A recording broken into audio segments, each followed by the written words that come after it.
Beastmaster terhebat. Bab 261.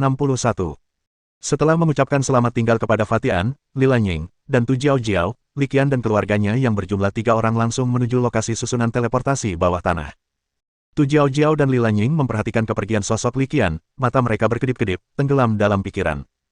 Setelah bertukar pandang, mereka berdua mengalihkan pandangan, menciptakan suasana agak canggung. Bahkan Fatian, yang berdiri tepat di sebelah mereka, dapat dengan jelas merasakan kecanggungan ini. Melihat kejadian ini, Fatian tidak dapat menahan rasa frustasinya. Kedua teman sekelas ini tampaknya memusatkan perhatian mereka pada Li Qian dan tidak menyadari kehadirannya sama sekali. Dia ingin mengatakan sesuatu untuk meredakan suasana, tetapi seseorang berbicara lebih dulu. Saya kenal seorang senior, seorang ahli tingkat Sein, yang merupakan teman baik ayah saya ketika ia masih muda. Hah? Fatian benar-benar bingung dengan kata-kata Li Lanying. Apa yang ingin dia katakan? Meski bingung, dia tetap menatap Li Lanying dengan pandangan penuh tanya dan rasa ingin tahu. Li Lanying tanpa ragu melanjutkan, ayahku dan siswa kelas 3 Sein itu teman sekelas di SMA. Waktu itu, mereka sangat dekat, hampir tak terpisahkan. Tapi sekarang mereka hampir kehilangan kontak. Setelah mendengarkan cerita Li Lanying, Tu Jiao juga menunjukkan ekspresi penasaran, bertanya-tanya apa yang ingin diungkapkan oleh Li Lanying. Mendengar penjelasan Li Lanying, dan mengingat tidak ada rencana untuk segera menaiki susunan teleportasi, Fatian langsung bertanya, mengapa? Karena kesenjangannya terlalu besar, kata Li Lan dengan nada serius. Mendengar ini, An Pangzi tertegun sejenak. Ia tidak bodoh dan tentu saja bisa memahami makna tersirat dalam kata-kata Li Lanying. Fatian menatap Li Lanying dan bertanya untuk konfirmasi, apakah kamu mengatakan bahwa jika aku tidak bekerja keras, aku mungkin akan tertinggal dari Qianzi? Meskipun Li Lanying tidak mengatakannya secara eksplisit, An Pangzi yakin itulah yang dimaksudnya. Sambil menggelengkan kepalanya, Li Lanying melirik Fatian dan Tu Jiao sebelum melanjutkan, tidak, bukan kalian, tetapi kami. Tanpa henti, ia berkata terus terang, mengikuti Li Qian, kita berkesempatan mendaki puncak yang lebih tinggi, menyaksikan pemandangan yang lebih menakjubkan, dan menjalani kehidupan yang lebih seru, layaknya banyak penjinak binatang hebat, dan rekan-rekannya. Sambil menarik napas panjang, Li Lanying tak kuasa menahan cemberut. Dan bagi kami, menjadi partnernya juga bukan hal yang mudah. Mulai sekarang, jalan Qianzi seharusnya bukan menjadi penjinak binatang, tapi peternak, kan? Fatian juga menatap Li Lanying dan bertanya dengan sedikit kebingungan. Li Lanying menggelengkan kepala dan langsung membantah pernyataannya, berkata, apapun profesimu, begitu mencapai level tertentu, situasinya tetap sama. Itulah yang kita sebut jalan berbeda menuju tujuan yang sama. Setelah hening sejenak, ia mengungkapkan sebuah rahasia yang mengejutkan Tu Jiao dan Fatian, kekuatan mentalku telah menembus level menengah elit, tetapi ketika aku melihat Li Qian, aku masih merasakan kedalaman yang tak terduga. Ini, meskipun kata-kata Li Lanying hanya tebakan, nadanya sangat yakin. Mendengar ini, Fatian terdiam dan tidak tahu harus berkata apa. Menurut Li Lanying, kekuatan mental Li Qian pasti telah mencapai tahap elit tingkat tinggi. Ingat, sudah berapa lama sejak Li Qian membangkitkan bakat penjinak binatangnya? Dia sudah naik ke level elit. Dan dia bahkan sudah mencapai level elit tingkat tinggi. Setelah menilai kembali tingkat kekuatannya sendiri, jantung Fatian tiba-tiba berdebar kencang, dan dia benar-benar merasakan krisis. Dia mengerutkan bibirnya, dan berkata dengan agak ragu, Qianzi tidak akan meninggalkan kita, teman-temannya. Li Lanying menggelengkan kepalanya dan berkata tanpa ampun, ini tidak ada hubungannya dengan apakah orang-orang akan menjadi terasing secara subjektif atau tidak. Ketika kesenjangan melebar sampai batas tertentu, orang-orang berada di level yang berbeda, dan waktu yang mereka habiskan untuk berhubungan secara alami akan berkurang. Apa yang dikatakannya itu benar, persis seperti yang dikatakan ayahnya padanya. Bahkan sekarang, setiap kali mereka punya kesempatan bertemu, senior setingkat Roh Kudus itu masih mengobrol dan tertawa dengan ayahnya. Tapi itu hanya sekadar bernostalgia dan mengobrol, dan kami hampir tidak dapat menemukan topik umum. Terlebih lagi, senior tingkat Sein itu menghabiskan sebagian besar waktunya bukan di bintang leluhur, melainkan di sebuah kota dalam suatu bidang dimensi. Memikirkan hal ini, dia tidak ragu lagi dan berkata, orang-orang dari dua dunia yang berbeda ditakdirkan untuk tidak banyak berinteraksi. Setelah melirik mereka berdua lagi, Li Lanying tidak berbasa-basi dan langsung menyatakan tujuannya, alasan saya mendaftar ke Universitas Penjinak Binatang Sazu adalah karena saya melihat kualitas ini dalam diri Li Qian. Jika ia ditakdirkan menjadi bulan yang bersinar terang di langit, aku juga berharap bisa mengikuti jejaknya dan menjadi salah satu bintang. Sekalipun aku hanya salah satu bintang, aku mungkin masih bersinar di suatu bidang tertentu. Saat Li Lanying berbicara, gelombang emosi meluap dalam dirinya. Kata-kata ini pernah diucapkan ayahnya, dan tetap menjadi penyesalan terbesarnya hingga kini. Menurut ayahnya, jika saja dia mampu mengertakkan gigi dan mengimbangi kecepatan pendahulunya yang setingkat Roh Kudus itu, dia mungkin sudah menjadi seorang kaisar dan tokoh terkenal di kota sekarang. Daripada terjebak dalam kebiasaan seperti sekarang. Akhirnya, Li Lanying memfokuskan pandangannya pada Tu Jiao. Kebangkitan setiap orang kuat akan mendorong kemajuan gelombang orang lain. Kurasa kau datang ke sini dengan tujuan ini, Tu Jiao. Akhirnya, Ia menutup pidatonya dengan pernyataan yang mendalam, alasan kami mendaftar ke Universitas Penjinak Binatang Sasu jauh lebih dari sekadar apa yang tampak dangkal di permukaan. Tidak perlu baginya untuk mengatakan kata-kata ini di depan Fatian dan Tu Jiao. Salah satu alasannya adalah karena ia tidak ingin disalahpahami. Alasan lainnya adalah jika Li Qian bangkit, pasti akan diiringi oleh gelombang kejayaan rakyat. Jadi mengapa tidak ada beberapa teman sekelas SMA lama di antara mereka? Mereka telah menghabiskan waktu bersama sedikitnya 3 tahun dan saling mengenal dengan baik, jadi itu tidak akan dianggap sebagai kasus curhat mendalam kepada seseorang yang belum lama mereka kenal. Begitu. Tu Jiao pun termenung mendalam saat mendengar kata-kata Li Lanying. Pada saat ini, dia akhirnya mengerti mengapa orang tuanya mengeluh tetapi tidak menghentikannya. Hal ini kemungkinan besar didasarkan pada pertimbangan ini. Memikirkan hal ini, rona merah muncul di wajahnya, karena dia sama sekali tidak menyadari apa yang dikatakan Li Lanying. Alasan dia mendaftar ke Universitas Penjinak Binatang Sasu sebenarnya karena Li Qian. Tujuannya cukup dangkal. Tentu saja, setelah mendengar kata-kata Li Lanying, dia tidak akan lagi mengakui ide ini. Sementara ketiganya berbicara, Li Qian dan orang tuanya telah tiba di kota Zonghai melalui susunan teleportasi. Bab 262. Li Qian dan keluarganya yang terdiri dari 3 orang tiba di kota Zonghai. Setibanya di sana, mereka ditemukan oleh Li Sukuan, yang sedang bertugas di sana. Hei nak, apa kau akan pergi ke kota Sasu hari ini? Keluarga bertiga itu baru saja meninggalkan susunan teleportasi bawah tanah dan tiba di lobi pusat teleportasi ketika Li Sukuan muncul di hadapan mereka, menyapa mereka dengan senyuman. Yu Jinhai telah kembali ke kota Zonghai, dan kepulangannya berarti. Hasil pilihan Li Qian telah sampai ke telinga banyak orang. Mengingat status dan jaringan koneksi Li Sukuan, wajar saja jika ia termasuk di antara banyak orang ini.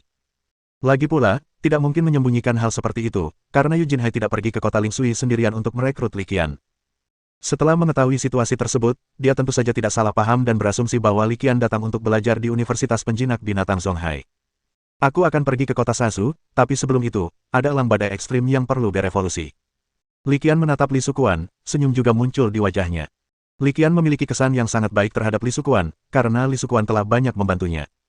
Jika bukan karena dia, mungkin butuh usaha keras bagiku untuk mengembangkan Extreme Sky Eagle dengan lancar. Tidak apa-apa. Li Sukuan berjalan perlahan sambil menepuk bahu Li Qian, seperti seorang senior yang baik hati dan lembut menatap juniornya yang menjanjikan. Jika karyawan lain di pusat transmisi melihat ini, mereka pasti sangat terkejut. Selanjutnya, Li Qian dan keluarganya yang terdiri dari 3 orang mengobrol dengan Li Sukuan di pusat teleportasi. Setelah mengobrol sebentar, mereka mengikuti Li Sukuan ke ruang teleportasi bawah tanah yang misterius. Ruang teleportasi ini berbeda dari ruang teleportasi lainnya. Ruang ini tidak terbuka untuk umum. Ruang ini disediakan oleh pusat teleportasi untuk penggunaan pribadi atau untuk menangani situasi khusus. Ruang teleportasi ini diatur oleh Li Sukuan untuk Li Qian, untuk digunakan untuk evolusi dari elang badai ekstrim menjadi elang langit ekstrim. Bersama Li Sukuan, mereka tiba di ruang teleportasi bawah tanah. Li Qian tidak membuang waktu dan memulai evolusi elang badai ekstrim setelah semua orang pergi. Li Sheng memang, Li Qian menggelengkan kepalanya dan terkekeh. Dia berevolusi di sini, dari Extreme Storm Eagle menjadi Extreme Sky Eagle, dan tidak dapat lepas dari pandangan pusat teleportasi. Namun dia percaya bahwa Li Sukuan tidak akan memata-matai. Saya percaya pada karakter Li Sukuan dan penilaian saya sendiri. Ibu dan ayah, tunggu di sini sebentar, ini akan cepat, kata Li Qian sambil tersenyum. Setelah mengatakan itu, dia segera memasuki ruang teleportasi. Saat pintu ruang teleportasi tertutup, hanya orang tua Li dan Li Sukuan yang tersisa di tempat kejadian. Anak ini selalu sangat energi dan impulsif, kata Li Chengyang. Senior, tolong jangan tersinggung, jawab Han Yuying. Saya sangat menyukai kepribadiannya. Dia tegas, cakap, dan berbakat, puji Li Sukuan. Li Chengyang terkekeh, dalam hal itu, kau mirip denganku. Li Sukuan. Melihat ini, Han Yuying memutar matanya dan tanpa sadar meningkatkan jarak antara dirinya dan suaminya. Di dalam ruang teleportasi, susunan itu sedang beroperasi. Semburan cahaya putih menyelimuti orang tersebut dan hewan peliharaannya. Setelah mengalaminya berkali-kali, Li Qian tidak lagi terkejut karenanya. Bagus sekali, sangat lancar. Setelah teleportasi tiba di tujuannya, Li Qian tersenyum. Apa sebenarnya yang ada di luar? Setelah melirik elang langit ekstrim yang telah berevolusi, Li Qian mengalihkan pandangannya ke gerbang besi yang familiar. Ini adalah tujuan dari susunan teleportasi. Itu adalah tempat yang menyerupai ruangan gelap, dengan pencahayaan yang sangat redup di dalamnya. Tempat itu tidak terlalu besar, dan tampak agak tua. Singkatnya, tempat itu benar-benar berbeda dari pemandangan di sisi lain susunan teleportasi.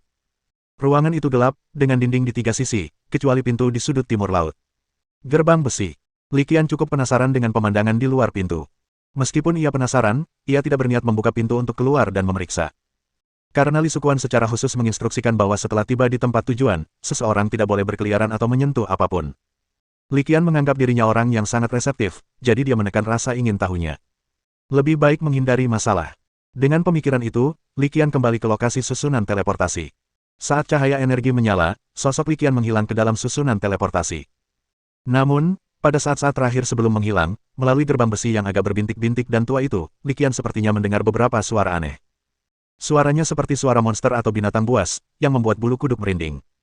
Li Qian mendengar suara itu, tetapi sepertinya ia tidak bisa mendengarnya dengan jelas. Ia berbalik samar-samar, hanya untuk menyadari bahwa ia telah memasuki dimensi yang lebih tinggi, dan segala sesuatu di belakangnya diselimuti kabut abu-abu. Dengan Li Sheng yang bertanggung jawab di sini, tidak akan ada hal tak terduga yang terjadi. Lagi pula, pusat teleportasi kota Zonghai telah secara khusus membuka rute teleportasi ini, jadi jelas bukan tanpa alasan, gumam Li Qian dalam hati. Dia memandang Fierce Sky Eagle di sampingnya, yang telah menyelesaikan evolusinya, dan bertanya, kau juga mendengarnya. Kicauan-kicauan. Jawab elang langit yang ganas. Pria dan binatang itu kembali ke pusat teleportasi di kota Zonghai. Setelah kembali, Li Qian melupakan kejadian yang baru saja terjadi. Seperti kata pepatah, sebelum Anda mencapai tingkat kekuatan tertentu, memikirkan hal lain adalah sia-sia. Kau benar-benar hebat, nak. Saat mereka bertiga memperhatikan Li Qian keluar dari ruang teleportasi, mereka semua menatapnya dengan tatapan rumit. Li Sukuan berkata dengan sedikit emosi. Kau tahu, elang pelarian langit yang sangat ganas ini telah menjadi komoditas yang sangat dicari di pusat teleportasi kita, lanjut Li Sukuan. Sayang sekali jumlah mereka terlalu sedikit, tidak cukup untuk semua orang. Li Sukuan mengatakan demikian. Mengenai hasil evolusi, ia sudah mengetahuinya melalui umpan balik evolusi yang diperoleh dari Han Yuying. Ini untukmu. Li Qian tersenyum, berjalan ke sisi ibunya, dan menyerahkan bola penjinak binatang. Qian kecil kita sudah benar-benar tumbuh dewasa. Dia bahkan bisa merawat ibunya sekarang, kata Han Yuying dengan sangat puas saat dia mengambil bola penjinak binatang dari Li Qian. Jangan hanya memikirkan ibumu, pertimbangkan juga situasiku.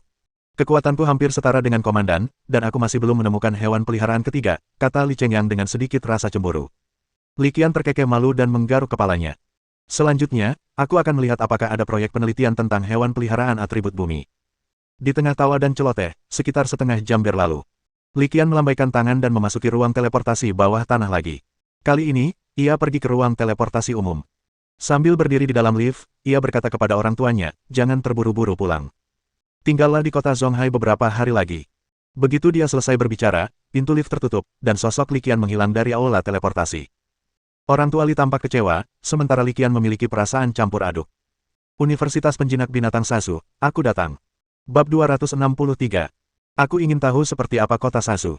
Saat cahaya susunan teleportasi perlahan meredup, Li Qian tahu bahwa ia telah tiba di kota Sasu. Anak muda, apakah ini pertama kalinya kamu di kota Sasu? Seorang pria parubaya yang sedang bepergian dengan Li Qian di susunan teleportasi yang sama mendengarnya bergumam sendiri dan bertanya dengan santai. Li Qian mengangguk. Kota Sasu sangat berbeda. Kota ini layak dikunjungi, kata pria parubaya itu sambil tersenyum. Apa bedanya? Tanya Li Qian penasaran. Saya tidak akan membocorkan perbedaan spesifiknya. Anda akan segera mengetahuinya. Setelah mengatakan itu, pria parubaya itu berdiri. Li Qian mengikutinya dan berdiri. Apakah paman ini penduduk asli kota Sasu? Tanya Li Qian sambil berjalan berdampingan dengan pria parubaya itu. Pria parubaya ini memiliki wajah yang ramah dan tampak seperti orang yang sangat mudah bergaul. Li Qian memiliki kesan yang cukup baik tentangnya. Pria parubaya itu terkekeh, saya bukan penduduk lokal kota Sasu. Saya di sini untuk perjalanan bisnis, dan saya akan kembali ke kota Zonghai dalam beberapa hari. Dan kamu? Li Qian tersenyum dan berkata, saya juga bukan penduduk lokal. Saya datang ke sini untuk belajar, dan saya akan kembali dalam beberapa bulan. Haha, kau memang murid yang menarik. Pria parubaya itu tertawa terbahak-bahak saat melihat Li Qian menirukan nada bicaranya. Di tengah tawa dan percakapan, keduanya meninggalkan ruang teleportasi, naik lift, dan tiba di aula teleportasi. Li Qian, ke sini. Begitu aku memasuki aula teleportasi, sebuah suara yang familiar tiba-tiba terdengar. Li Qian melihat ke arah suara itu dan melihat pemandangan yang indah. Itu adalah Tu Jiao Jiao. Selamat tinggal, Tuan. Tanpa ragu, dia melambaikan tangan kepada pria parubaya itu dan langsung berjalan menghampiri. Kalian semua hanya di sini saja. Apa kalian tidak keluar untuk memeriksa? Tanya Li Qian. Li Lanying dan Fatian berjalan perlahan. Kita memasuki pusat teleportasi kota Yunlan bersama-sama, jadi tentu saja kita akan meninggalkan pusat teleportasi kota Sasu bersama-sama. Tidak butuh waktu lama, kan? Li Qian tersenyum tipis. Tidak apa-apa, jawab Fatian sambil tersenyum. Mereka berempat tidak membuang waktu lagi dan langsung menuju keluar dari pusat teleportasi. Mereka tercengang oleh pemandangan di hadapan mereka begitu mereka melangkah keluar dari pusat teleportasi. Melihat pemandangan di hadapannya, Liqian akhirnya mengerti hal berbeda yang disebutkan pria parubaya itu. Ini bukan sekedar berbeda, tetapi benar-benar berbeda. Pemandangannya benar-benar berbeda dari kota Zonghai dan kota Nandu. Rumah-rumah di sini tidak terlalu tinggi, tetapi hampir semuanya terbuat dari batu bata merah. Atau, bata merah dapat digunakan sebagai badan utama. Liqian tidak tahu apakah kota-kota merah itu adalah batu bata merah, tetapi untuk saat ini dia akan menyebutnya demikian.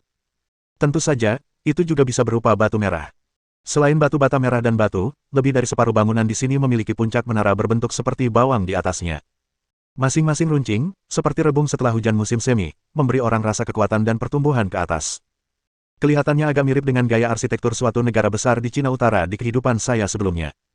Ia memiliki keindahan yang unik di tengah kekasarannya. Selain bangunannya, jalan, jalur, patung, dan lampu jalan di sini sangat berbeda dari tempat lain. Yang lebih aneh lagi adalah sabuk hijau di sepanjang pinggir jalan. Lebih tepatnya, itu tidak bisa disebut sabuk hijau, tetapi hutan bakau. Karena pohon-pohon yang ditanam di pinggir jalan di sini bukanlah pohon hijau, melainkan pohon yang tinggi dan lurus serta berbentuk seperti payung. Ciri yang paling khas dari pohon ini adalah daunnya tidak berwarna hijau, melainkan merah pucat. Kelihatannya agak mirip daun maple, tetapi tidak semerah daun maple. Lagi pula, dilihat dari bentuknya, itu sudah pasti bukan daun maple. Pohon-pohon berwarna merah pucat dan bangunan-bangunan berwarna merah bata saling melengkapi, membuat seluruh kota tampak seolah-olah telah diwarnai dengan lapisan awan merah.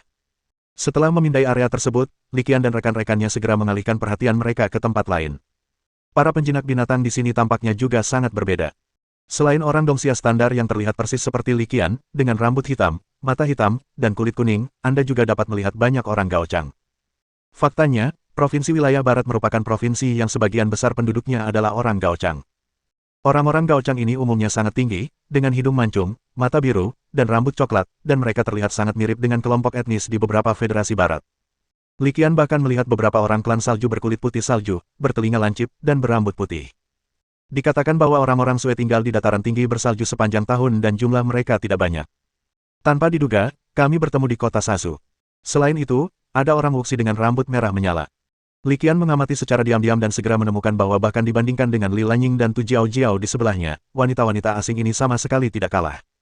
Secara khusus, Liqian memperhatikan bahwa mereka pada umumnya sangat tinggi dan perkembangan fisik mereka cukup berlebihan. Dia agak mirip dengan wanita barat dari kehidupan sebelumnya. Payudaranya menonjol dan bokongnya melengkung, dengan lekukan yang berlebihan. Ketika Fatian melihat ini, matanya hampir keluar dari rongganya. Liqian juga cukup terkejut. Dia telah membaca cukup banyak buku tentang wilayah barat, tetapi seperti kata pepatah, apa yang Anda pelajari dari buku tidak akan pernah cukup. Anda harus mempraktikkannya untuk benar-benar memahami. Qianzi, lihat, gadis itu, sosok itu, cek. Fatian menunjuk seorang wanita cantik yang sedang berjalan-jalan di jalan tak jauh dari pusat teleportasi dan mengeluarkan suara agak cabul. Mendengar ini, Liqian tanpa sadar menoleh. Dia memang seorang wanita cantik. Dia memiliki rambut merah terang dan bergelombang. Sosoknya hanya dapat digambarkan sebagai eksplosif. Yang lebih luar biasa lagi adalah wanita cantik ini berpakaian sangat minim. Jaket kulit dan celana pendeknya memperlihatkan lekuk tubuhnya yang mengagumkan tanpa ragu. Wanita cantik ini memancarkan kecantikan yang liar, seperti macan tutul betina, membuatnya sulit diabaikan. Tepat saat tatapan Liqian tertuju padanya, wanita cantik dengan rambut bergelombang merah menyala itu tampaknya memperhatikannya. Mereka bahkan melihat ke arah mereka. Melihat ini, Liqian segera menahan senyumnya, lalu menamparkan bagian belakang kepala Fatian sambil berkata, "Fatian, kalau kau mau mati, jangan menyeretku bersamamu." Sambil berbicara, dia mengangguk ke arah gadis cantik berambut merah yang tak jauh darinya sebagai tanda penghormatan. Tidak ada jalan lain. Dengan intuisi yang tajam, Liqian tidak akan pernah mempercayainya jika dia mengatakan seseorang bukanlah orang yang kuat. Wanita itu memiliki energi yang mengerikan di dalam tubuhnya. Bakat Li Lanying dalam mengendalikan binatang buas agak unik, dan dia menyadari ada yang tidak beres. Akan tetapi, tepat saat dia selesai berbicara, wanita cantik dengan rambut bergelombang merah menyala tiba-tiba muncul di hadapan mereka berempat, bergerak secepat kilat. Dia melirik Liqian dan tiga orang lainnya, lalu memfokuskan pandangannya pada Li Lanying. "Gadis kecil, tidak sopan memandang orang lain seperti itu dengan bakatmu menjinakkan binatang buas." Mendengar ini, jantung Liqian berdebar kencang. Jika sebelumnya dia hanya menebak, sekarang dia bisa 100% yakin. Wanita di hadapanku ini benar-benar mengerikan kekuatannya. Setidaknya Beastmaster setingkat Overlord. Maaf, Nona cantik, kami baru di sini dan kurang familiar dengan daerah ini. Mohon maaf atas ketidaknyamanan ini. Liqian meminta maaf tanpa ragu. Mereka salah, dan mereka lebih lemah dari pihak lawan. Apalagi yang bisa mereka lakukan selain meminta maaf. Li Lanying pun menyadari kecerobohannya dan segera meminta maaf. Maafkan aku, adikku yang cantik, aku telah menyinggung perasaanmu. Baiklah, jangan lakukan itu lain kali. Kau beruntung bertemu denganku kali ini. Kalau kau bertemu orang lain, mungkin mereka akan meninggalkan kesan yang mendalam padamu. Wanita cantik dengan rambut merah menyala itu terkekeh, lalu pergi. Bab 264. Wanita berambut merah menyala dan bergelombang itu pergi, dan Li Qian menghela napas panjang lega. Ia melirik Li Lanying di sampingnya, yang juga sedang menyeka dahinya. Li Lanying, jangan gegabah lain kali. Li Lanying diam-diam merasa beruntung, ayah saya selalu bilang, kita harus berhati-hati saat bepergian. Kejadian hari ini menjadi pengingat bagi saya. Dan kamu, Fatian, hanya saja tidak ada yang mendengar apa yang baru saja kamu katakan, kalau tidak, situasinya mungkin akan lebih serius daripada yang dialami Li Lanying. Fatian tidak yakin dan membalas, apa yang kulakukan? Itu hanya pujian dan apresiasi biasa. Aku tidak mengatakan hal cabul. Kusarankan kau bercermin dulu sebelum berkata begitu. Kata, pecundang, hampir terpatri di wajahmu, ungkap Li Qian tanpa ampun. Apa sejelas itu?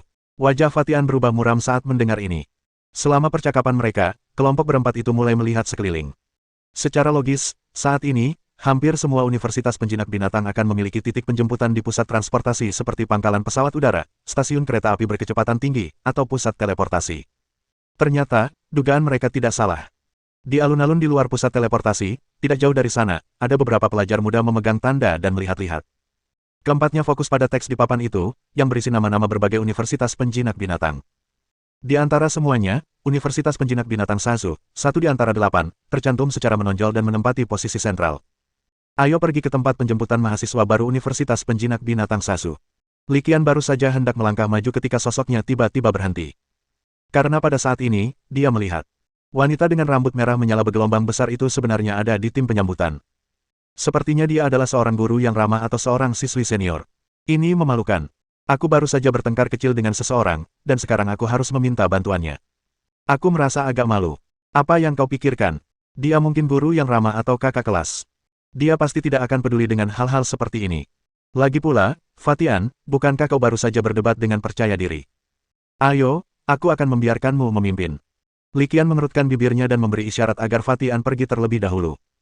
Yang terakhir segera mengubah sikapnya, sambil berkata sambil tersenyum kecut, tidak mungkin, sobat, aku hanya bercanda.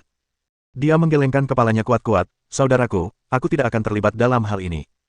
Dilihat dari kekuatan yang baru saja ditunjukkan wanita itu, seharusnya mudah baginya untuk meninggalkan kesan mendalam padanya. Sekelompok 4 orang, dengan 4 wajah yang agak aneh, berjalan dengan ragu-ragu. Sebenarnya mereka sempat mempertimbangkan untuk mendatangi sekolah tersebut sendiri untuk melakukan pendaftaran secara mandiri, namun karena belum mengenal tempat tersebut maka akan sangat merepotkan, sehingga mereka pun mengurungkan niat tersebut. Jadi mereka tidak punya pilihan lain selain menerima kenyataan dan melanjutkan hidup. Aku tak pernah menyangka hubungan kita akan sedalam ini, teman-teman junior. Wanita berambut merah panjang itu langsung mengenali keempat pria itu saat mereka mendekat. Li Qian berjalan dengan percaya diri ke arah wanita berambut merah panjang itu dan mengulurkan tangannya. Halo, senior yang cantik. Nama saya Li Qian, ini An Junji, dan kedua siswi ini adalah Li Lanying dan Tu Jiao Jiao. Kami dari Provinsi Jiangnan dan keduanya adalah mahasiswa baru yang akan mendaftar tahun ini. Li Qian memberikan pengenalan singkat tentang mereka berempat. Juniormu cukup tanggap. Wanita berambut merah panjang itu mengangguk puas setelah mendengar perkenalan Li Qian, terutama cara Li Qian menyapanya. Namaku Yi Hongling, dan aku seniormu. Terima kasih telah mengantar kami ke sekolah, kakak senior Yi, kata Li Qian sopan. Tidak apa-apa, menyambutmu adalah tugasku. Yi Hongling melambaikan tangannya, tampak seperti wanita yang tidak peduli dengan detail dan memiliki kepribadian yang riang. Mengikuti jejak Yi Hongling, kelompok berempat itu tiba di tempat parkir tidak jauh dari pusat teleportasi. Keempatnya menatap roller coaster berplat nomor khusus itu, wajah mereka menunjukkan keterkejutan. Kita naik roller coaster ke sekolah. Ya, Yi Hongling mengangguk. Perlakuan di Universitas Penjinak Binatang Sasu kami sungguh bagus. Mereka bahkan menyambut mahasiswa baru dengan wahana roller coaster, ujar Fatian penuh semangat. Perlu Anda ketahui bahwa di kota, membeli roller coaster itu mudah, tetapi mendapatkan lisensi untuk terbang bukanlah hal yang mudah. Fakta bahwa mereka menggunakan roller coaster untuk menyambut mahasiswa baru sudah cukup untuk menunjukkan betapa Sasu Bistaming University menghargai mahasiswa barunya. Keempatnya memikirkan hal yang sama, tetapi tak lama kemudian kata-kata Yi Hongling menghancurkan ilusi mereka. Tidak, alasan kami menggunakan roller coaster ini adalah karena kami datang untuk menyambutmu, atau lebih tepatnya, untuk menyambut Li Qian. Aku.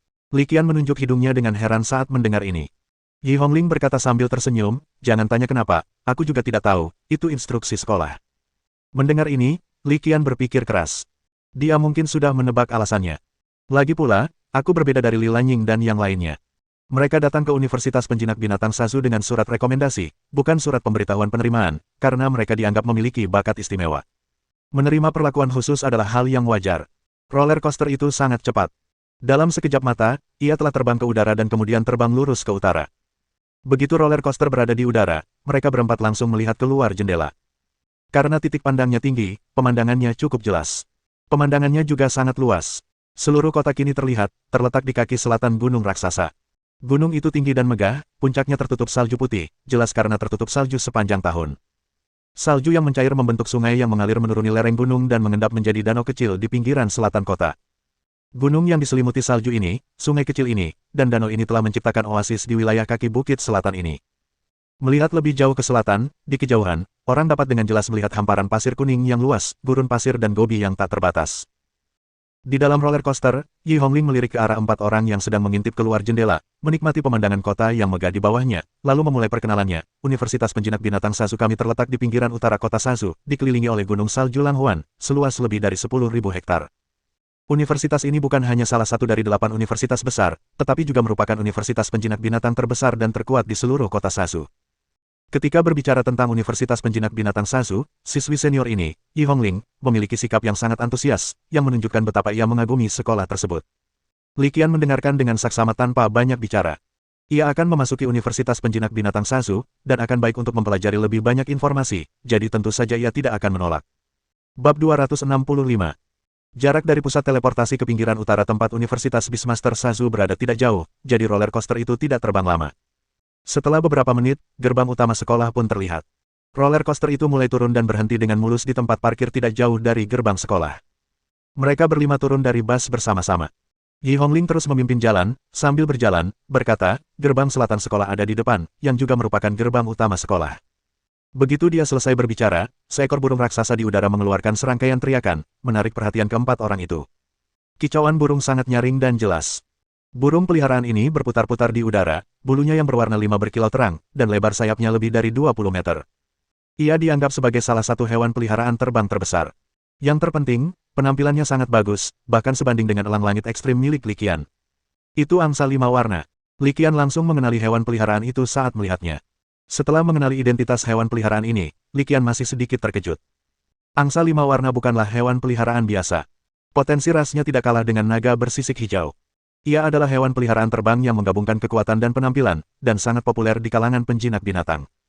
Selain itu, ada hal lain yang membuat Li Qian merasa sedikit luar biasa.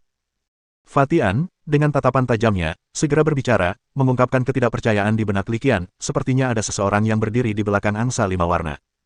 Ya, di punggung angsa 5 warna yang berputar-putar di udara, berdiri seseorang, mengenakan jubah putih berkibar, dengan sikap elegan, yang langsung menarik perhatian banyak siswa di gerbang sekolah. Jelas, orang ini pastilah penjinak binatang buas yang pertama. Tu Jiao juga melihat sosok yang berdiri di punggung angsa 5 warna, dan dia bertanya dengan suara bingung, bukankah hewan peliharaan dilarang terbang di kota? Li Qian menggelengkan kepala dan, berdasarkan buku-buku yang pernah dibacanya, memberikan penjelasan, situasinya berbeda di setiap kota. Setahu saya, kota Sasu memiliki ruang udara perkotaan yang terbuka. Li Qian benar-benar berpengetahuan luas. Yi Hongling tersenyum setelah mendengar penjelasan Li Qian, lalu menimpali, di Federasi Sia Timur kita, setiap kota memiliki hukumnya sendiri, dan standar penegakan beberapa peraturan tidak sepenuhnya sama. Tanpa henti, ia melanjutkan, dan mereka berempat pun memasang sikap mendengarkan. Misalnya, mengenai zona larangan terbang, tidak ada larangan tegas di kota Sasu, tetapi biaya dan kesulitan untuk mendapatkan izin terbang hewan peliharaan sangat tinggi.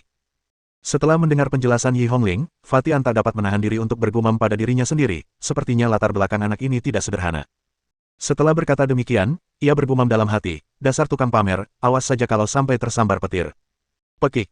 Tepat saat gumamannya berhenti, suara teriakan burung bangau yang aneh tiba-tiba terdengar dari sekolah tak jauh dari sana.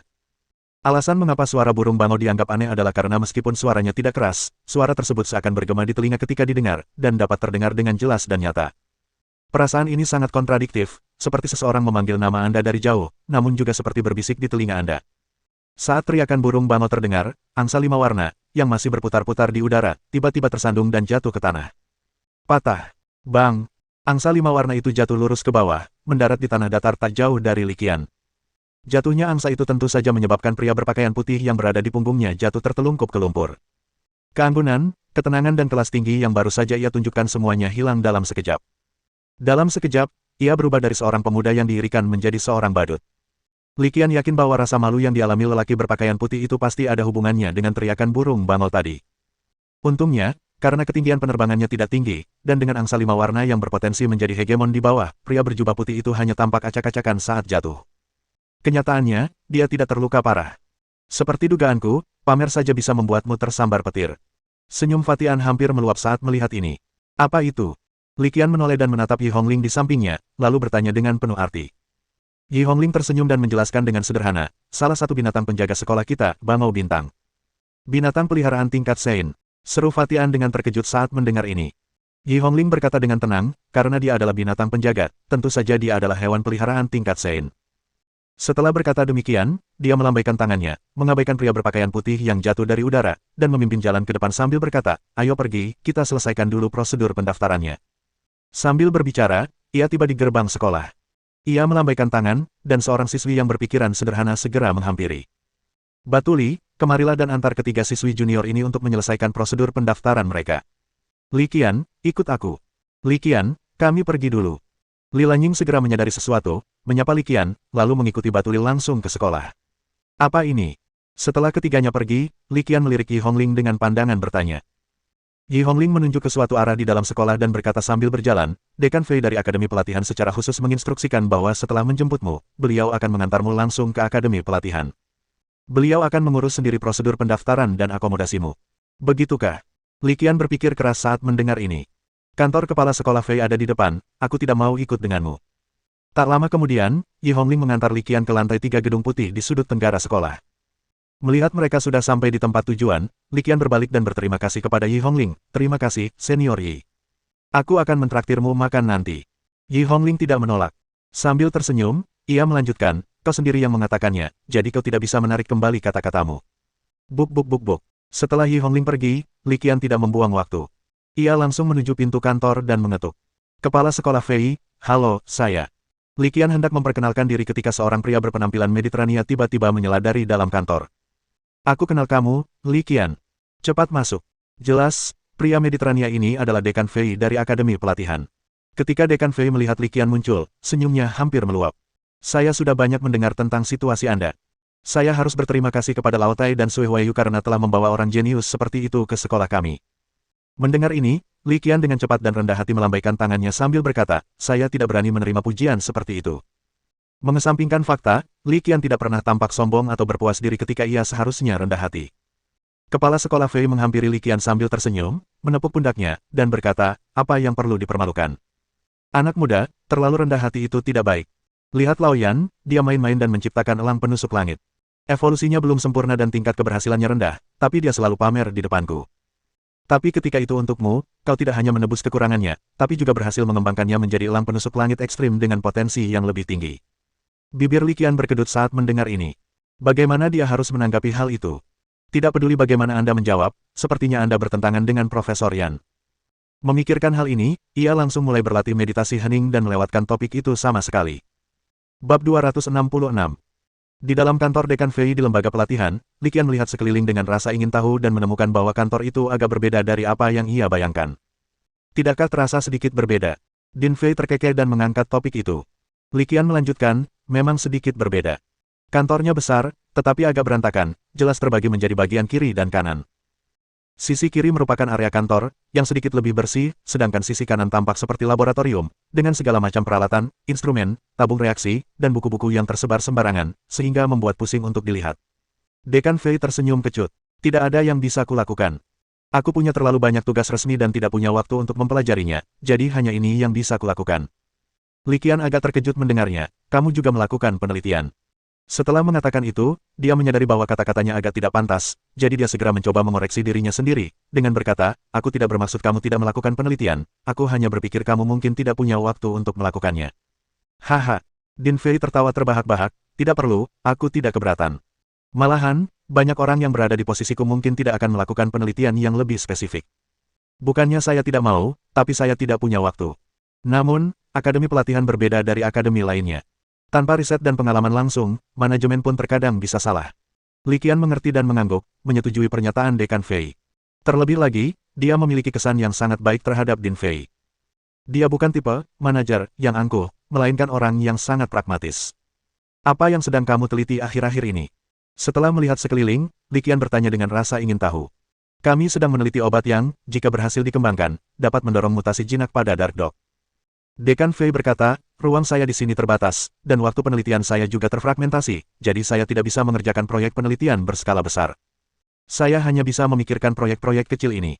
Penelitian, terlepas dari ukurannya, tidak dibedakan berdasarkan kepentingan atau nilainya, kata Li Qian. Tentu saja, ini hanya sekadar ucapan sopan.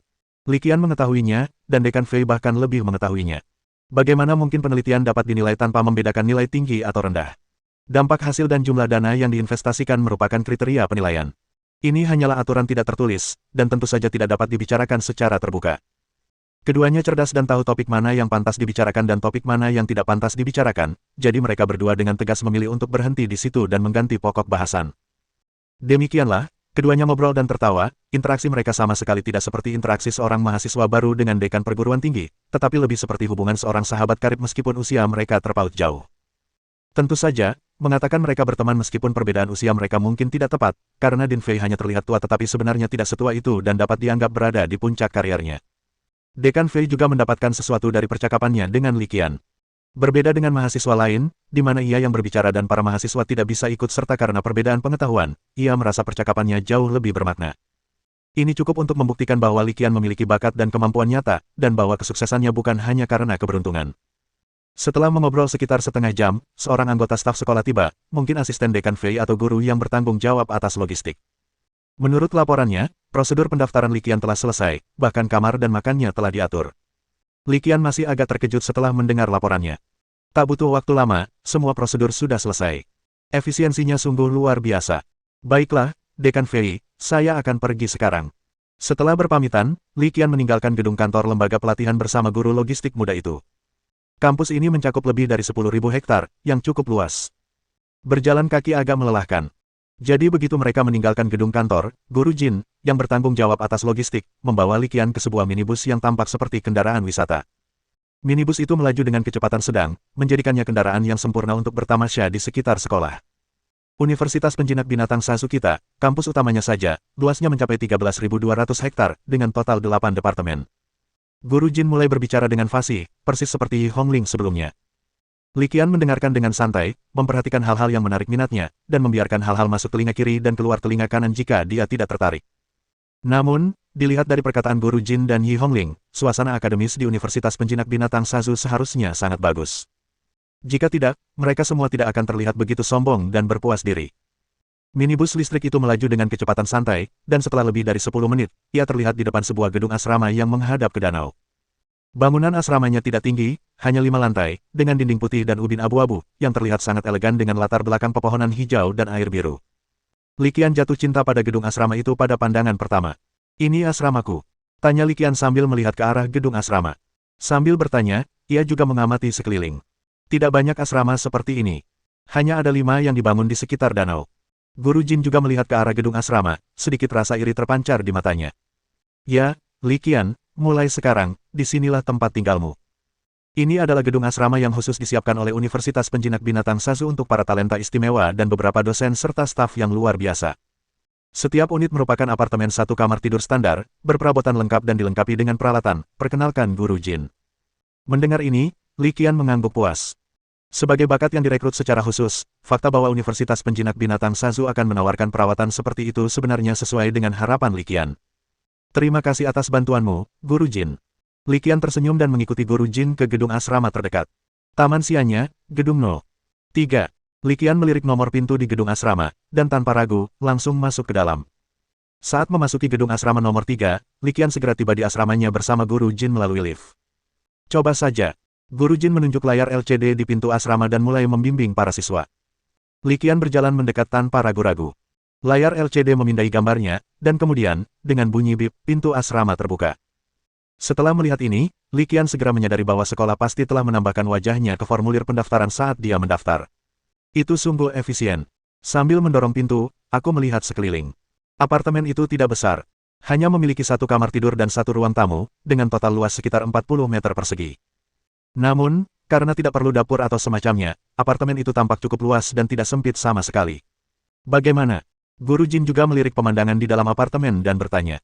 Li Qian tersenyum dan menjawab dengan jujur, bagus sekali, terima kasih atas kerja kerasmu, Guru Jin. Terlepas dari apakah Dekan Fei secara pribadi mengaturnya atau apakah Guru Jin ini berusaha, karena semua orang membantu, dan kata-kata sopan tidak memerlukan biaya apapun, Li Qian tentu saja tidak akan pelit dalam memberikannya. Bab 267. Li Qian berjalan ke balkon dan melihat keluar. Di luar, Anda dapat menikmati pemandangan danau yang berkilauan dan pantulan zamrudnya. Pemandangannya sungguh menyenangkan. Singkatnya, Li Qian sangat puas tinggal di apartemen ini, tetapi dia tidak terlalu memikirkan kamar yang lebih besar atau kondisi yang lebih baik. Aku di sini untuk belajar, bukan untuk bersenang-senang. Kondisi material dapat diterima, karena Anda akan tinggal di sini untuk waktu yang lama, tetapi tidak perlu terlalu menuntut atau terburu-buru.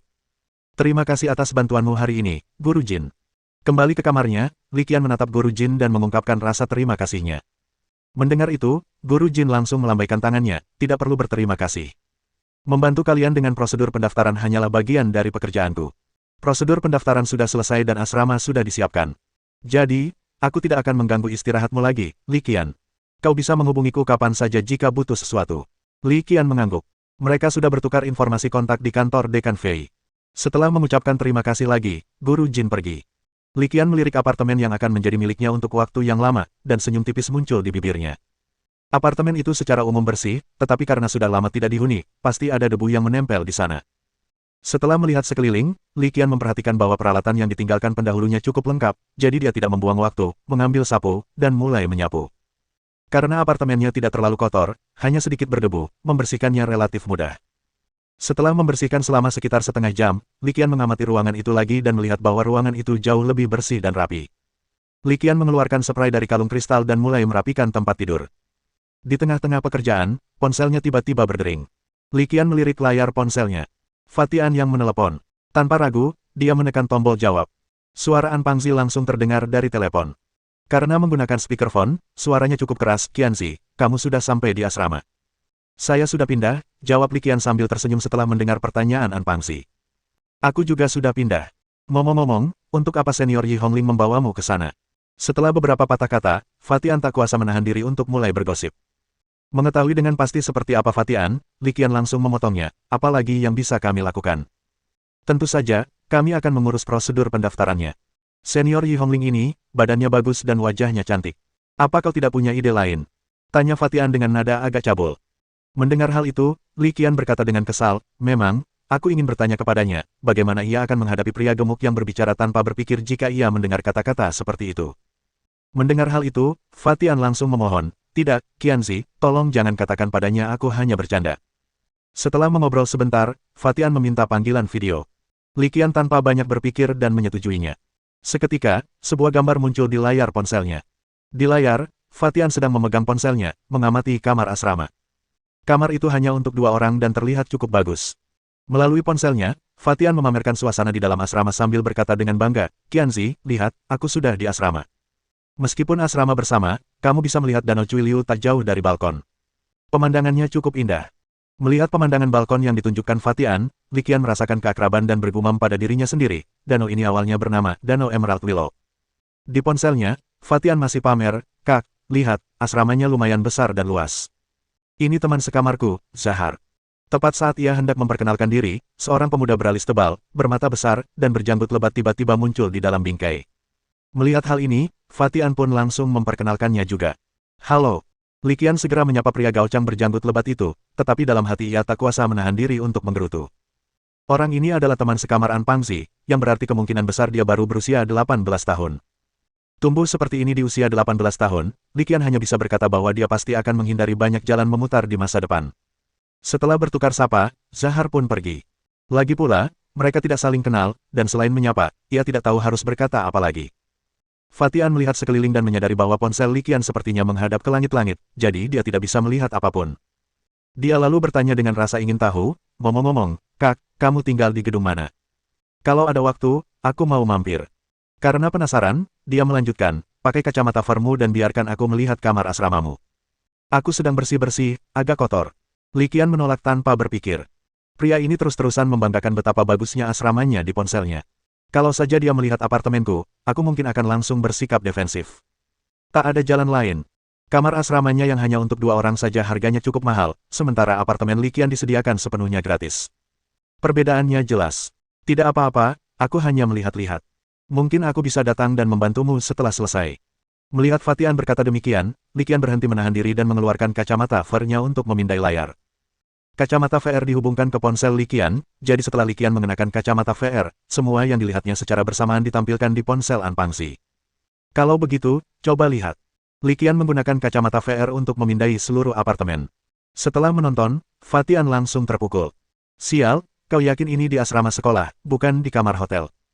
Akhirnya, ketika tatapan Li Qian beralih ke balkon dan melihat danau yang berkilauan, dia berseru kaget, ini Danau Emerald Willow. Setelah melihat pemandangan di luar balkon dan mengetahui secara kasar di mana Li Qian berada, dia tidak dapat menahan diri untuk mengumpat, sialan, abaikan saja apa yang kukatakan. Saat itu hatinya diliputi rasa iri, namun meski merasa iri, ia tidak merasa cemburu sedikitpun. Karena dia tahu betul bahwa semua yang dicapai Li Qian saat ini adalah berkat kemampuannya sendiri.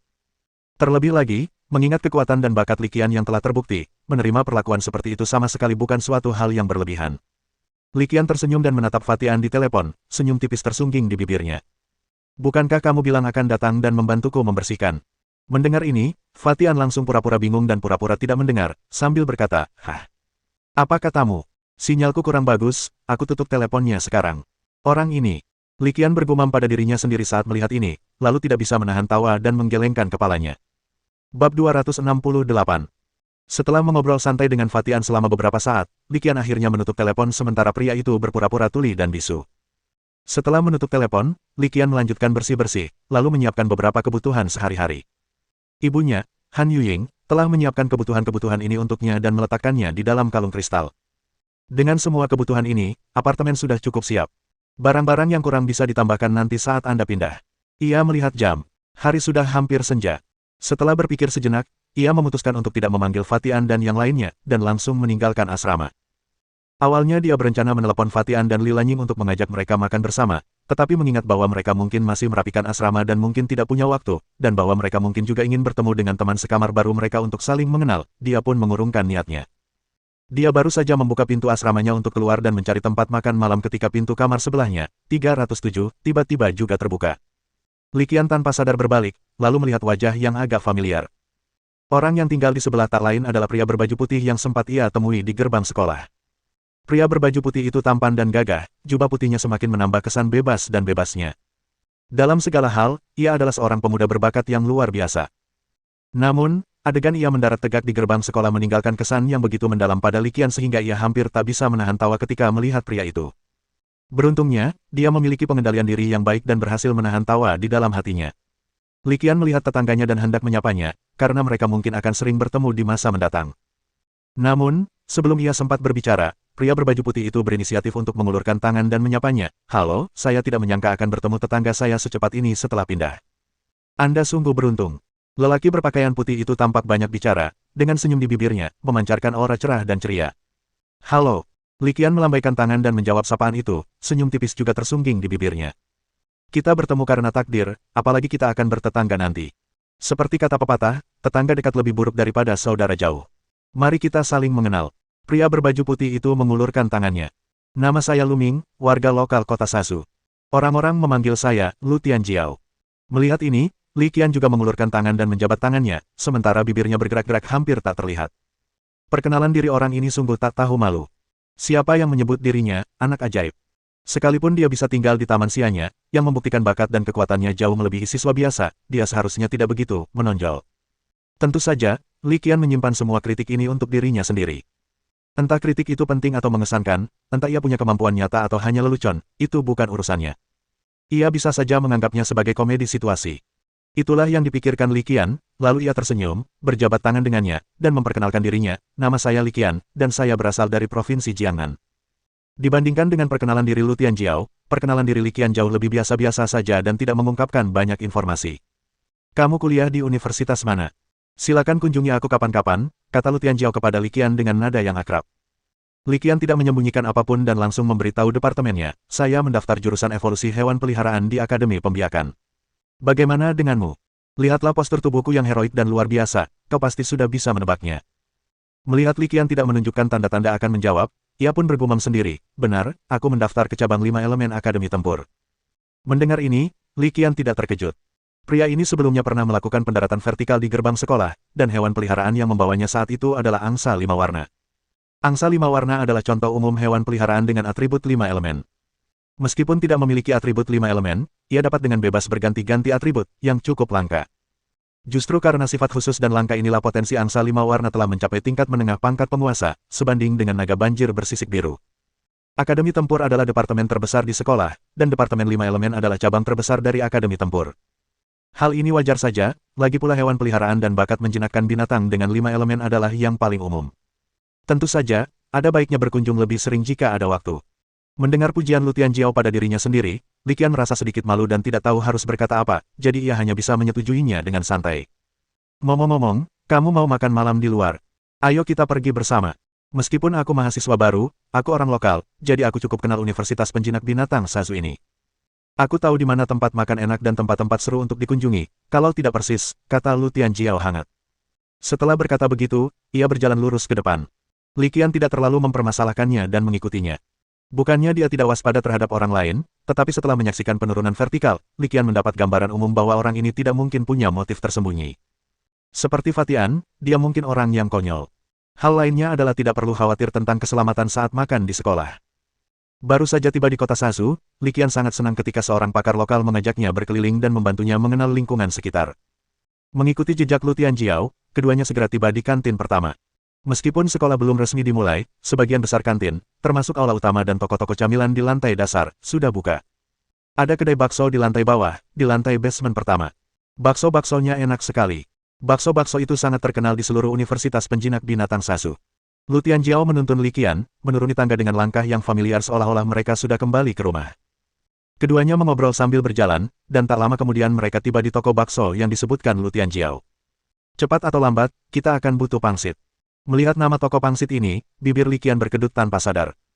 Lu Tianjiao berkata bahwa toko bakso itu rasanya sangat enak dan bisnisnya bagus, dan sekarang Li Qian sepenuhnya mempercayainya. Tidak ada jalan lain. Dengan nama yang tidak lazim seperti itu, jika makanannya tidak begitu enak, mungkin tidak banyak mahasiswa yang akan datang untuk mengunjunginya. Keduanya menemukan meja dan duduk. Ada banyak kedai makanan ringan di lantai bawah tanah, tetapi semua meja digunakan bersama, dan setidaknya ada puluhan meja yang berdesakan. Hanya dengan pandangan sekilas, Li Qian memperhatikan bahwa area dekat toko bakso memiliki jumlah mahasiswa terbanyak, yang membuktikan bahwa makanannya pasti cukup enak. Bab 269. Setelah keduanya duduk, Lu Tianjiao dengan santai memesan 2 porsi bakso, dan kemudian memesan 2 makanan ringan dari toko makanan ringan lain di sebelah toko bakso. Ia dengan santai membeli 2 minuman dari mesin penjual otomatis, kembali ke tempat duduknya, dan mendorong salah satu botol ke depan Li Qian. Cobalah, ini jus kaktus, yang unik dari Sasu kami. Li Qian sedikit terkejut ketika melihat kemasannya sangat indah, tetapi minuman di dalamnya berisi cairan kehijauan. Jus kaktus. Bisakah kamu meminum minuman ini? Li Qian ingat bahwa beberapa kaktus bahkan memiliki getah yang sangat beracun. Melihat Li Qian ragu-ragu, Lu Tianjiao tahu apa yang dikhawatirkannya, jadi ia tersenyum dan menjelaskan, ini kaktus buah, berbeda dari kaktus biasa. Kau akan tahu setelah mencobanya. Mendengar ini, Li Qian tidak ragu lagi, membuka tutup botol, dan meneguknya 2 kali. Minuman itu mengirimkan sensasi menyegarkan ke perutku. Rasanya memang sangat enak. Terlebih lagi, rasanya tidak terlalu manis seperti minuman biasa. Setelah 2 teguk saja, Li Qian langsung jatuh cinta pada minuman ini. Hei bro, apa pendapatmu tentang gadis itu? Sambil menunggu camilan disajikan, Lu Tianjiao melirik ke sekeliling dan tak lama kemudian melihat seorang gadis montok berambut coklat panjang. Ia menunjuk punggung gadis itu dan berkata kepada Li Qian. Li Qian menoleh ke arah datangnya suara itu dan melihat bahwa gadis itu memang sangat cantik. Setidaknya dari belakang, dia jelas-jelas sangat cantik. Tidak heran hal itu menarik perhatian Lu Tianjiao. Li Qian tidak memberikan jawaban yang panjang, tetapi hanya mengangguk kecil, yang menunjukkan persetujuannya terhadap pernyataannya. Dengan nilai-nilaiku, aku bisa saja kuliah di Universitas Penjinak Binatang Songhai atau Universitas Penjinak Binatang Kyoto. Alasan utama aku memilih untuk tetap di Universitas Penjinak Binatang Sazu adalah karena aku tak sanggup meninggalkan pemandangan indah ini. Lu Tianjiao berkata tanpa ragu, kau tidak akan menemukan begitu banyak wanita cantik dari berbagai jenis di tempat lain. Bahkan, ini adalah salah satu ciri khas kota Sazu kami. Membandingkan wanita cantik dengan makanan khas setempat, Li Qian harus mengakui bahwa pria di depannya memang individu yang berbakat. Di bawah tatapan 2 orang itu, yang satu terang-terangan dan yang lainnya sengaja atau tidak sengaja, gadis Gao Chang akhirnya berbalik. Seperti dugaan mereka, gadis Gao Chang yang tak jauh dari situ tidak hanya memukau dari belakang. Ketika ia menoleh, ia juga cantik, sekurang-kurangnya 80 dari 100. Lumayan, lumayan. Setelah melihat wujud asli si cantik, Lu Tianjiao mengangguk berulang kali, seolah sedang menilai sebuah karya seni. Li Qian tiba-tiba berpikir, mengerutkan bibir, dan menyarankan, karena menurutmu dia baik, bagaimana kalau kau menghampirinya dan menyapa? Mungkin kau bisa mendapatkan informasi kontaknya. Ide bagus. Begitu Li Qian selesai berbicara, Lu Tianjiao berdiri dan berjalan mendekat. Reaksi cepatnya mengejutkan Li Qian. Li Qian hanya bercanda. Dia tidak benar-benar bermaksud menyarankan agar dia menghampirinya dan mengobrol dengannya. Akan tetapi, melihat betapa percaya dirinya orang ini, dia tidak mengatakan apapun untuk membujuknya. Lu Tianjiao melangkah maju dengan percaya diri dan menghampiri gadis itu. Karena jaraknya agak jauh, dan mereka berdua tidak berbicara terlalu keras saat berbincang, Li Qian tidak dapat mendengarnya dengan jelas. Meskipun dia tidak bisa mendengar dengan jelas, Li Qian bisa melihat gerakan kedua orang itu dengan sempurna. Setelah bertukar beberapa patah kata, gadis gaucang itu tiba-tiba mengangkat tangannya dan menamparkan wajahnya. Patah. Suara tamparan itu begitu jelas hingga pipi Li Qian berkedut tanpa sadar. Keributan itu sontak menarik perhatian banyak siswa di lantai dasar, yang semuanya melemparkan pandangan penasaran ke arah tempat kejadian. Setelah menamparkan Lu Tianjiao, gadis gaucang berbalik dan meninggalkan ruang bawah tanah. Dari awal hingga akhir, sepertinya dia tidak pernah melirik Lu Tianjiao. Melihat ini, Li Qian tak kuasa menahan diri untuk menempelkan tangannya ke dahinya. Tepat ketika Li Qian mengira tetangga barunya akan marah dan malu, pria itu berjalan kembali sambil tersenyum seolah-olah tidak terjadi apa-apa. Apa yang sedang terjadi? Melihat Lu Tianjiao berjalan kembali sambil tersenyum, Li Qian benar-benar bingung dan langsung bertanya. Dia sungguh-sungguh belum pernah melihat sesuatu seperti ini sebelumnya. Dia hanya mencoba memulai percakapan. Meskipun tidak berhasil, seharusnya tidak sampai membuatnya mendapat tamparan. Li Qian merasa pria ini jauh melampaui apa yang bisa disebut bakat.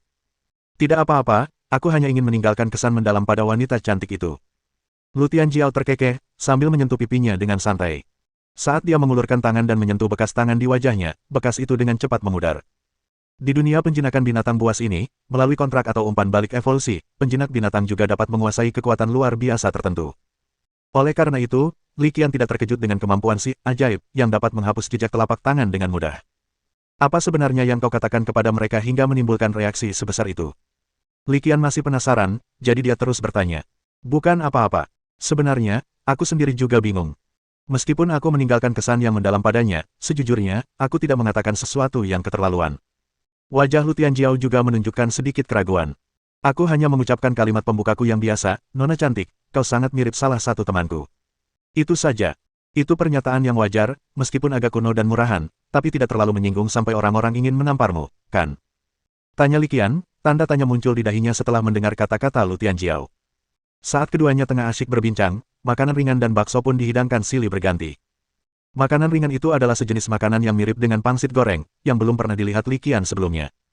Namun, yang pasti itu adalah hewan kecil, mungkin hewan khas provinsi daerah barat atau kota Sazu ini.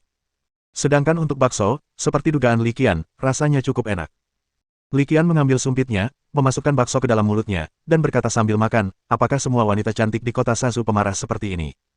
Tidak juga, tapi yang ini jelas sedikit berbeda. Lu Tianjiao menggelengkan kepalanya, mengunyah bakso sambil bergumam, mungkin. Sebelum ia sempat selesai bicara, ia tiba-tiba menepuk dahinya. Aku ingat sekarang. Aku jadi bertanya-tanya kenapa aku merasa seperti ini. Gadis itu. Kurasa aku mengenalnya. Sepertinya dia salah satu mantan pacarku. Meskipun Lu Tianjiao sempat menahan diri untuk tidak berbicara, ia sudah mengatakan hampir semuanya. Pada titik ini, bahkan jika Li Qian memikirkannya dengan jari kakinya, ia akan tahu persis apa yang ia bicarakan. Kau berhasil menjemput mantan pacarmu. Kau benar-benar beruntung. Awalnya, Li Qian tidak bereaksi, tetapi setelah mendengar apa yang dikatakan Lu Tianjiao, ia tak kuasa menahan diri untuk melebarkan matanya. Beruntunglah kamu, dia hanya menamparmu sekali. Bab 270.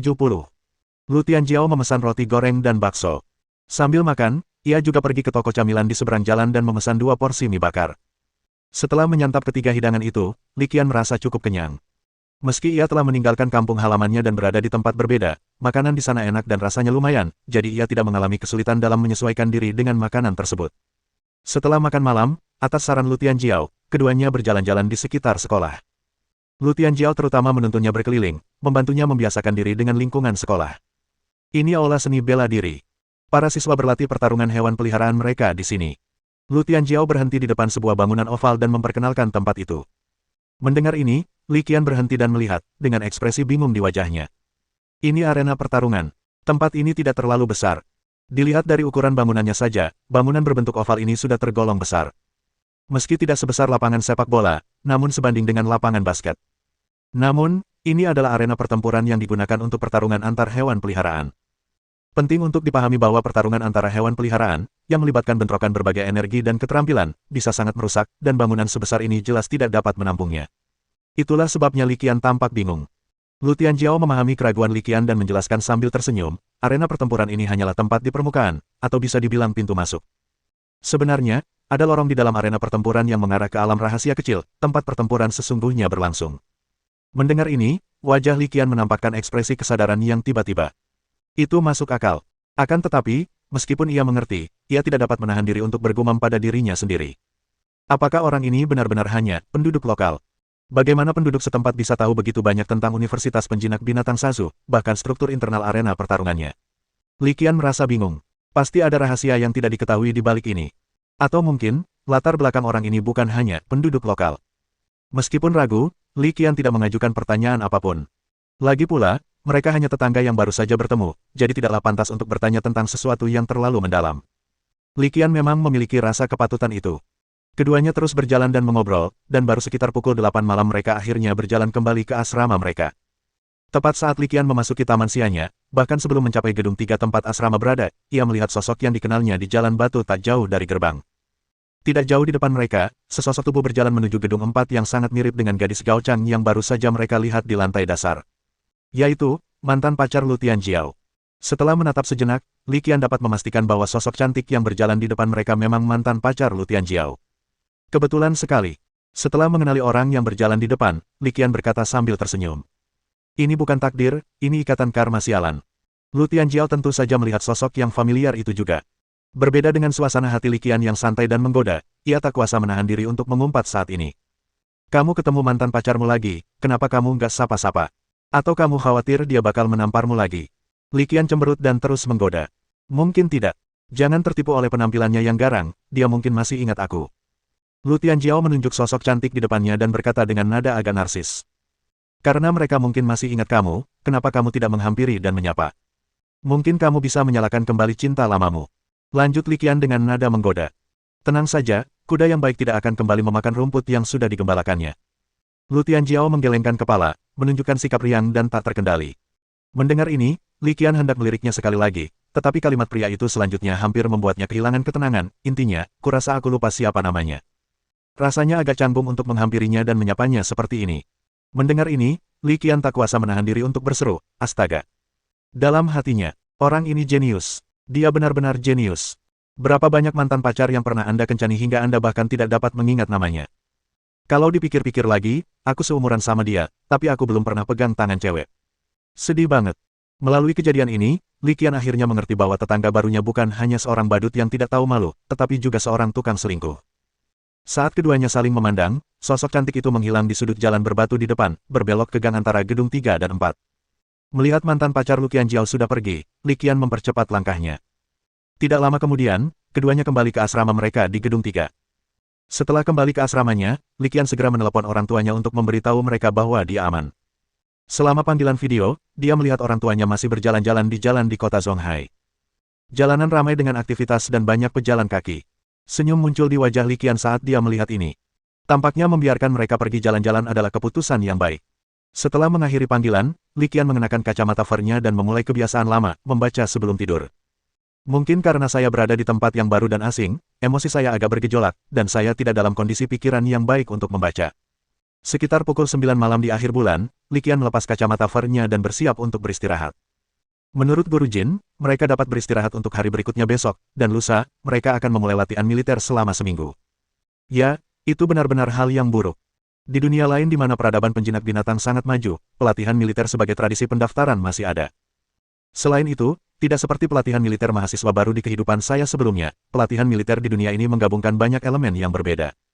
Selain latihan militer, ada juga pertarungan hewan peliharaan dan pertunjukan hewan peliharaan. Meskipun Li Qian merasa tidak percaya, dia dengan cepat menerima kenyataan itu. Dengan pikirannya yang berkecamuk, Li Qian berguling-guling di tempat tidur barunya selama sekitar 1 jam sebelum akhirnya tertidur.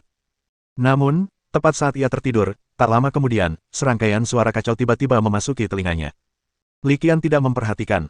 Dalam keadaan linglung, ia berasumsi keributan itu disebabkan oleh mahasiswa baru dari luar kota yang pindah. Namun tak lama kemudian, suara itu semakin jelas terdengar, bahkan menyebar hingga keluar jendelanya. Tepat pada saat itu, detektor energi yang ia letakkan di meja samping tempat tidur tiba-tiba mengeluarkan serangkaian bunyi bip. Bersambung,